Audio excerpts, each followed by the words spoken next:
Hi guys, and welcome to the first lesson of the Animation University. Today we're going to go through one of the fundamental activities or tutorials in animation. It's called the bouncing ball. If you haven't heard of it before, it incorporates all sorts of different principles of the animation craft, all in one very nice and easy to draw kind of exercise. So we're going to get into it right away. We're going to learn a little bit about squash and stretch, a little bit about timing, slow in, slow out, arcs, spacing, a whole myriad of techniques that you need for animation. So let's get into it.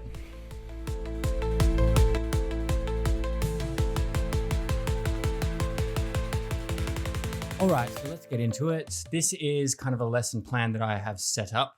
You may download this. It'll be in the comments section in the description. So basically, we're going to start here with what I call a velocity test. It's basically the first lesson in timing. What I've done here is I've already created the timing chart for you. All you have to do is draw a circle, and each of the nodes, try and hit the circle as much as you can. It's a bit rude to draw with circles. Not easy to do cold straight off the bat, but once we work this out, essentially what we're doing here is halving the amount of time it takes to get to the apex, because what will happen is it will look like this thing is going slow out. Closer together the images at the top, the slower it will go, and the faster at the bottom because they're more spread apart. So we just do this and replicate it back on the way down. Try and get the circles to hit the crosses as well as you possibly can. Do your best. The circles don't really matter. And when you're finished, you should have something that looks a little bit like this.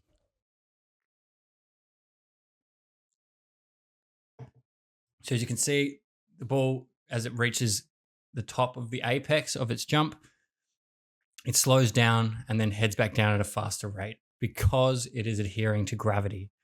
And gravity will always draw things back down to the center of the Earth's axis. You can't blame me for this. It was actually Isaac Newton. And before he came along, everything was just flying around. But next we'll move on to perpetual motion.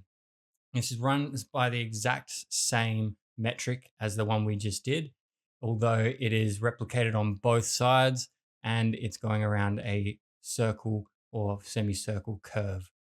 So this introduced arcs into our animation. And what you'll get is something like this, something that starts really slow and then ends really slow as well.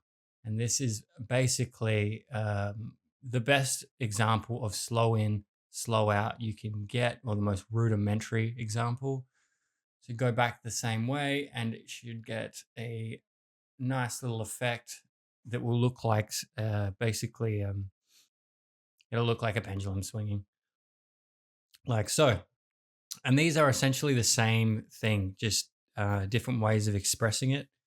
As when they move away from the Earth, get slower. Gravity wants everything to move to the center of the Earth. So next we'll get into bouncing balls. Now bouncing balls, I know they're the most basic thing ever. If you've ever done animation, you've done basic bouncing balls.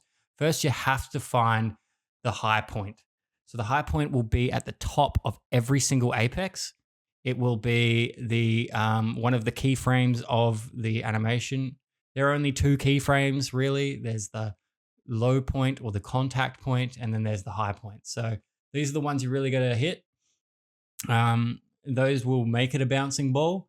Timing will make it a relatively realistic bouncing ball.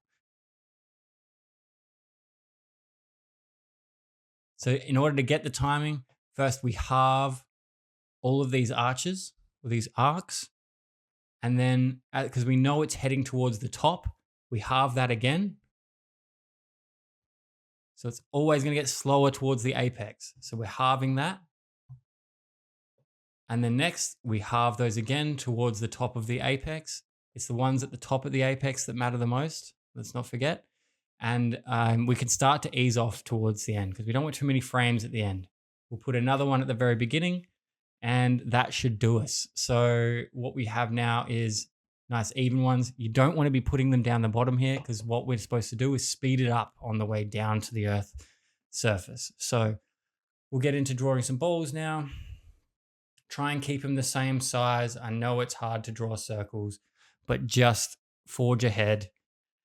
Draw them to the best of your knowledge, to be honest. When you're drawing things for animation, every single drawing doesn't matter as much as it matters how they look together as a sequence.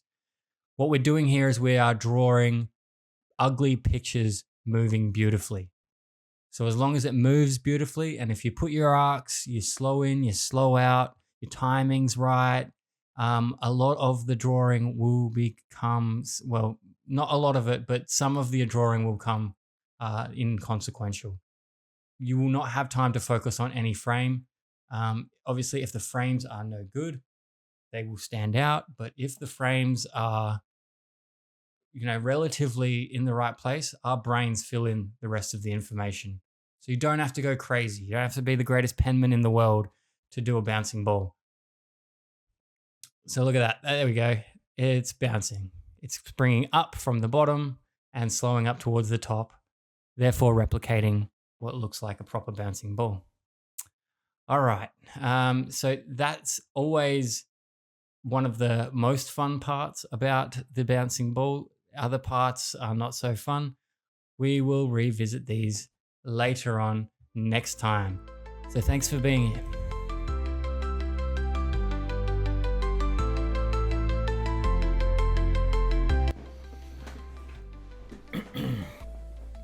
Well, guys, unfortunately, that's all we have time for today. Well, it's not only all we had time for, but it's all the time it takes to actually make a bouncing ball. Pretty simple, but you learn a lot along the way, hopefully.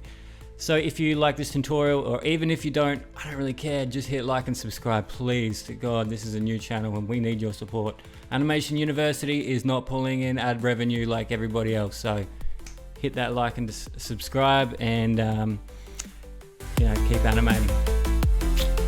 Catch you later, guys.